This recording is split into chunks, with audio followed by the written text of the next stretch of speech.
Welcoming Michael is one of his basketball role models, the Hall of Famer known as Skywalker, class of 1996, David Thompson. Ladies and gentlemen, Michael Jordan.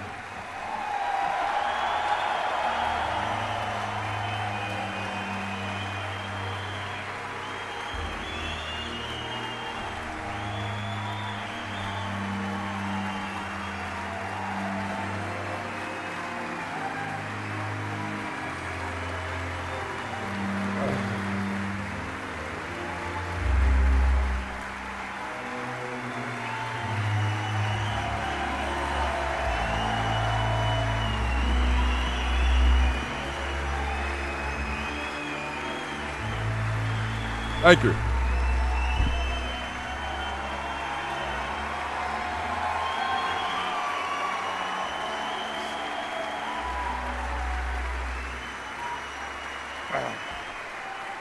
Thank you.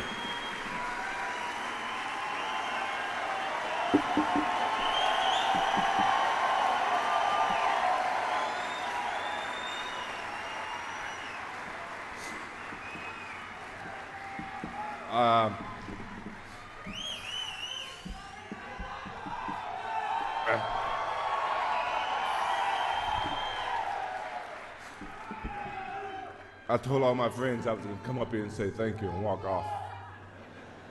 I can't. There's no way. I got so many people I can thank. In all the videos, you never just saw me. You saw Scottie Pippen. Every championship I won.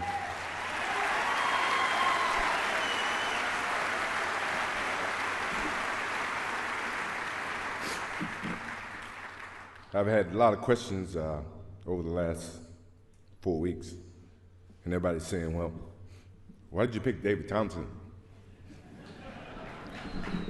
I know why, and David knows why, and maybe you guys don't know why, but as I grew up in North Carolina, I was 11 years old, 1974, I think, when you guys won the championship.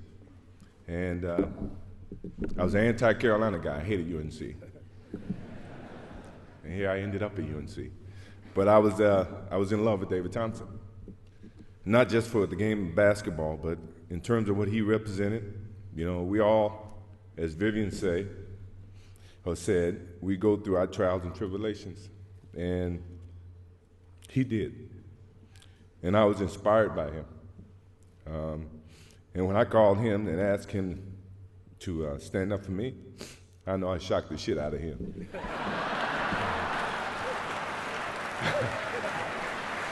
I know I did.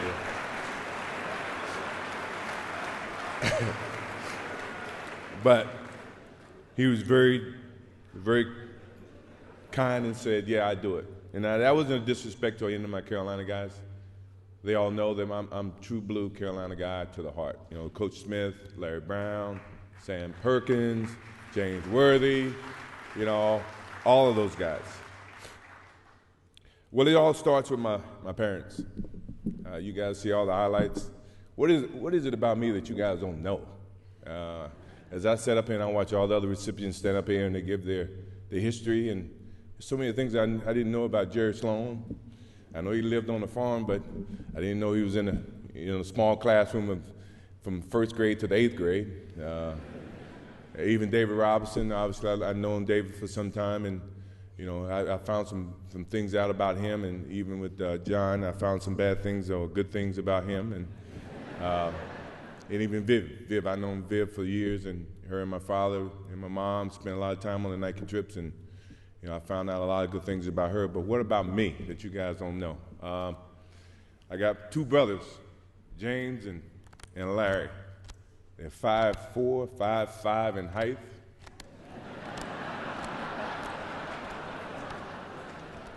They gave me all I could ever ask for as a brother in terms of competition.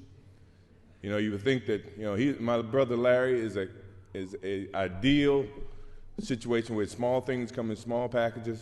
This dude fought me every single day. And to the extent that my mother used to come out and make us come in because we were fighting way too much. And my older brother was always gone. He served in the Army for 31 years.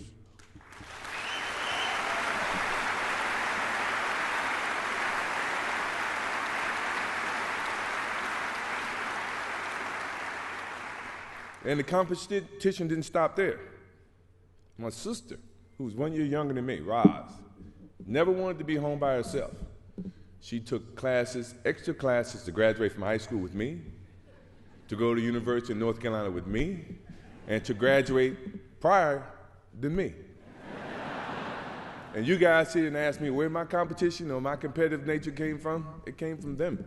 It came from my older sister. Who's not here today, and my father, who's not here today. Obviously, he's with us and all of us.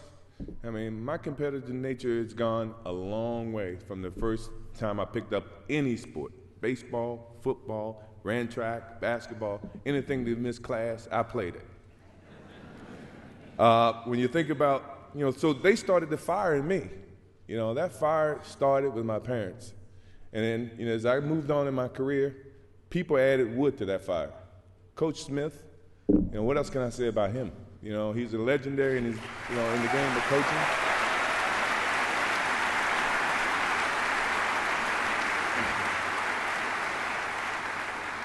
And then there's Leroy Smith. Now you gotta think that's a myth. Leroy Smith was a guy, when I got cut, he made the team on the varsity team. And he's here tonight. He's still the same 6'7" guy. He's not any bigger. Probably his game is about the same. But he started the whole process with me, because when he made the team and I didn't, I wanted to prove not just to Leroy Smith, not just to myself, but to the coach who actually picked Leroy over me. I wanted to make sure you understood you made a mistake, dude.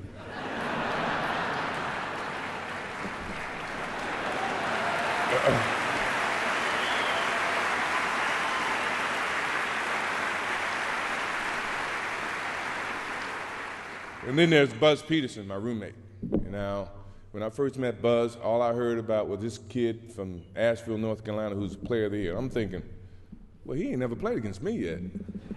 So how did he become player of the year? Is that some type of media, exposure? I came from Wilmington. We had two channels, channel ABC and channel NBC. That was it. I never saw NBA sports at all when I grew up. You didn't have CBS affiliation in North Carolina, in Wilmington. So Buzz Peterson became a dot on my board.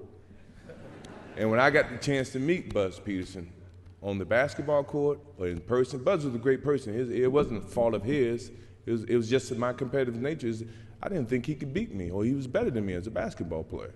And he became my roommate. And from that point on, he became a focal point, not knowingly. He didn't know it. But he did.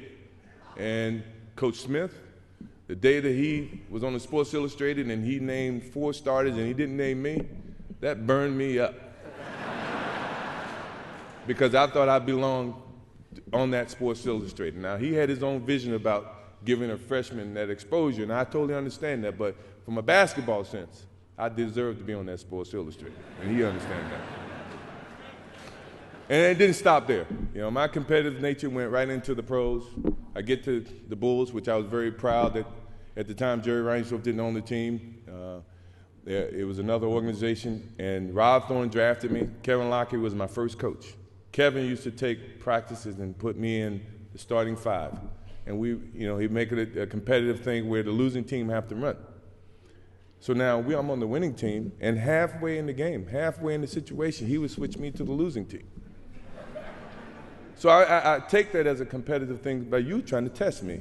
And by 9 times out of 10, the second team would come back and win no matter what he did. So I appreciate Kevin Lockett for giving me that challenge, providing that type of fire within me. He threw another log on that fire for me. Jerry Reinsdorf. What else can I say? The next year I come back, I broke my foot. I was out for 65 games. And when I came back, I wanted to play. He and the doctors, they came up with this whole theory that you can only play 7 minutes a game, but I'm practicing 2 hours a day. I'm saying, well, I don't agree with that math, And back then, it was about whoever had the worst record get the most balls and the ping pong balls, and you can decide what pick you're gonna have. But I didn't care about that. I just wanted to win. I wanted to make the playoffs. I wanted to keep that energy going in Chicago. So I had to go in his office and sit down with him. And I said, Jerry, I feel like I shouldn't play more than 14 minutes. I'm practicing 2 hours. He says, MJ, I think I have to protect the long term of investment that we've invested in you. And I said, Jerry, I really think I should be able to play. He said, let me ask you this. He said, if you had a headache, and at that time it was about 10% chance that I can re-injure my ankle or my foot.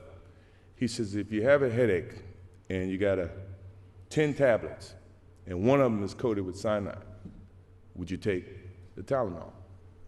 And I looked at him, I said, how bad is the headache?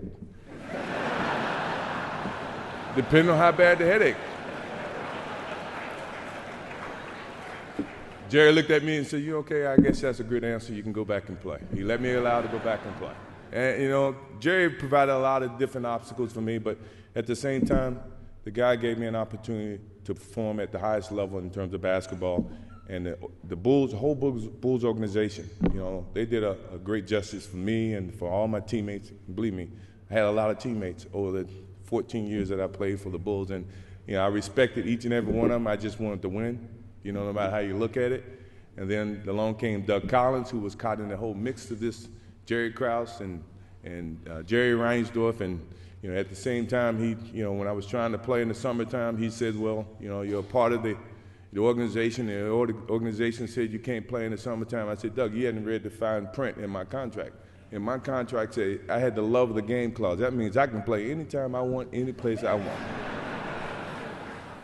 And Doug looked at me and said, yeah, you're right. And that's how we became, a little closer in terms of Doug Collins and myself. And, Jerry Krause is right there, and Jerry's not here. Obviously, I don't know who invited him. I didn't, but I hope he understands. I hope he understands it goes a long way, and he was a very competitive person. I was a very competitive person. He said organization wins championships. I said, I didn't see organization playing with the flu in Utah. I didn't see him playing with, with the bad ankle. Granted, I think organizations put together teams, but at the end of the day, the teams got to go out and play. So in essence, I think the players win the championship, and the organization have something to do with it, don't get me wrong. But don't try to put the organization above the players, because at the end of the day, the players still got to go out there and perform.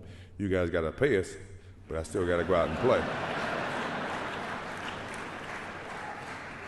Obviously, you see my kids, Jeffrey, Marcus, Jasmine, I love you guys. I think you guys represent a lot of me, a lot of different personalities. Your mom, you represent them as well.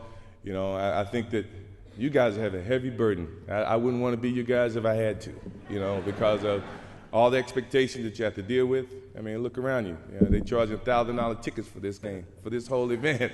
It used to be $200. But I paid it. I had no choice. I had a lot of family, a lot of friends I had to bring in. So thank you, Hall of Fame, for raising the ticket price, I guess.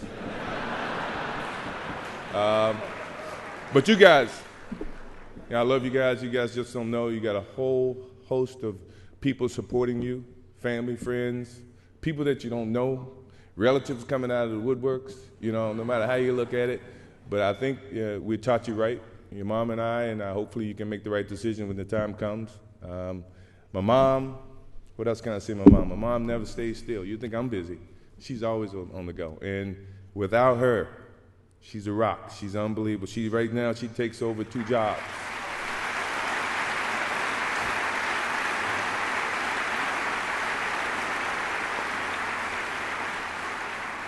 She's an unbelievable woman. I mean, if I got anybody that's nagging me each and every day, it is her. And she constantly keeps me focused on the good things about life. How people perceive you, how you respect them, what's good for the kids, what's good for you, how you're perceived publicly. Second thought, take a pause and think about, things that you do. And that all came from my parents, it came from my mom. And she's still, at this stage, and I'm 46 years old, she's still parenting me today. And that's a good thing about that lady. I love her to death. I love her to death.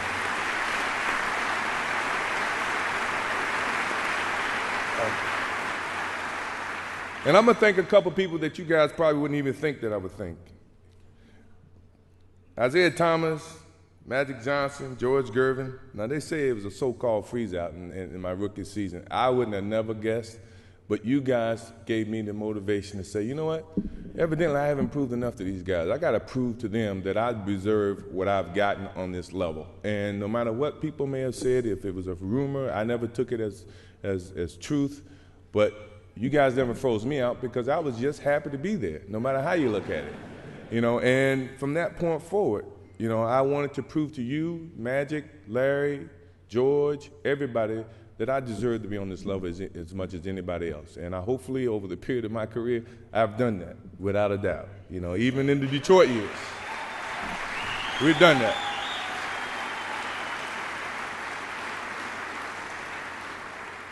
Pat Riley, you and I, we go way back. I still remember in Hawaii.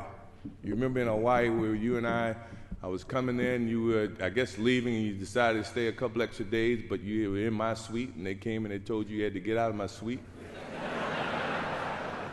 And you slid a note underneath my door, although you had to move, you did move. You slid a note saying, I enjoyed the competition, congratulations, but we will meet again. And I take to heart in that because I think, in all honesty, you are just as competitive as I am, even from a coaching standpoint. And you've challenged me every time I played the Knicks, the Heat.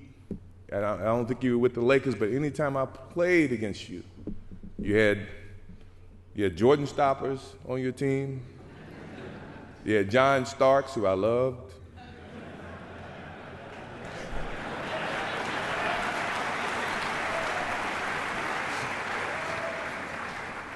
You even had my friend Charles Oakley saying we can't go to lunch, we can't go to dinner because Pat doesn't believe in fraternizing between the two of us.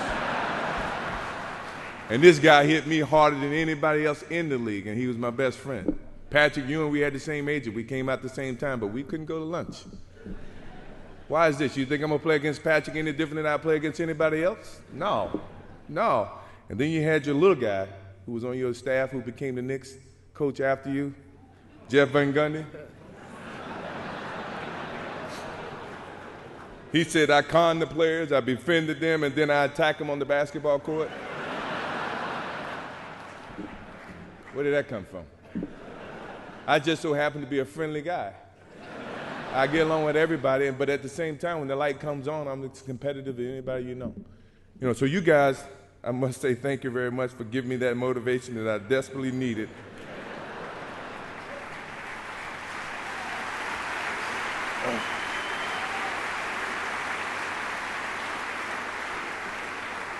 Phil Jackson is, to me, he's a professional Dean Smith.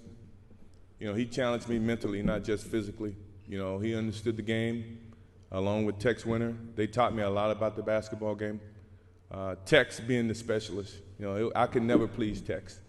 And I love Tex. Tex is not here, but, I know he's here in spirit. He is. I can remember a game coming off the basketball court, and we were down, 5 to 10 points, and I go off about 25 points, and we come back and win the game.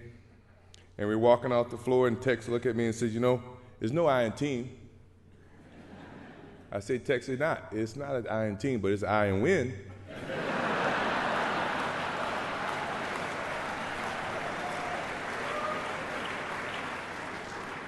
I think he got my message. I'd do anything to win. If that means we play team format, we win. If that means I have to do whatever I have to do, we're going to win, no matter how you look at it. And then you had all your media naysayers. Oh, scoring champion can't win an NBA title, or you're not as good as Magic Johnson, you're not as good as Larry Bird. You're good, but you're not as good as those guys. I had to listen to all this, and that put so much wood on that fire that it kept me each and every day trying to get better as a basketball player. Now, I'm not saying they were wrong. I may have looked at them from a different perspective, but at the same time, as a basketball player, I'm trying to become the best that I can, and for someone like me who achieved a lot in over the time of my career, you look for any kind of messages that people may say or do to get you motivated to play the game of basketball at the highest level, because that is when I feel like I excel at my best. And my last example of that, and the last one that you guys probably have seen, I hate to do it to him, but he's such a nice guy. And when I first met Brian Russell, John and Carl should remember this. I was in Chicago in 1994. I was working out for baseball. They came down for a workout and shoot around. I came over to say hello. And at this time, I had no thoughts of coming back and playing a game of basketball. And Brian Russell came over to me and said, you know what, man, why'd you quit? Why'd you quit? You know I can guard you. If I ever see you in a pair of shorts, you remember this, John? And so when I did decide to come back in 1995, and then we played Utah in 96, I'm at the center circle, and Brian Russell's sitting next to me, and I look over to Brian. I said, you remember this conversation you made in 1994 about I think I can guard you, I can shut you down, I would love to play against you. Well, you about to get your chance. And believe me, ever since that day, he got his chance. I don't know how succeeding he was, but I think he had his chance, and believe me, I relished on that point, and from this day forward, if I ever see him in shorts, I'm coming at him.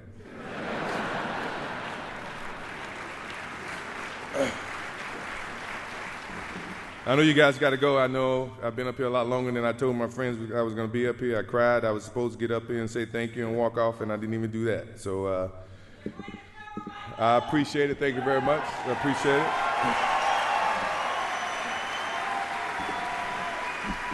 As I close, the game of basketball has been everything to me.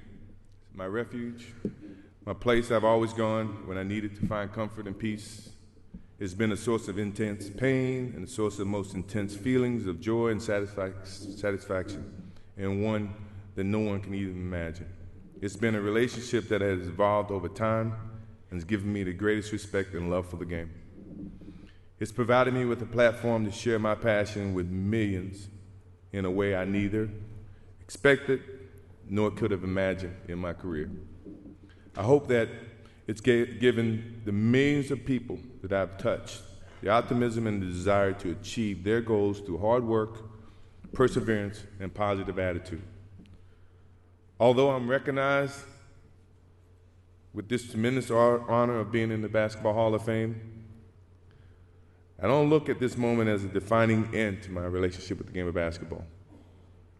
It's simply a continuation of something that I started a long time ago.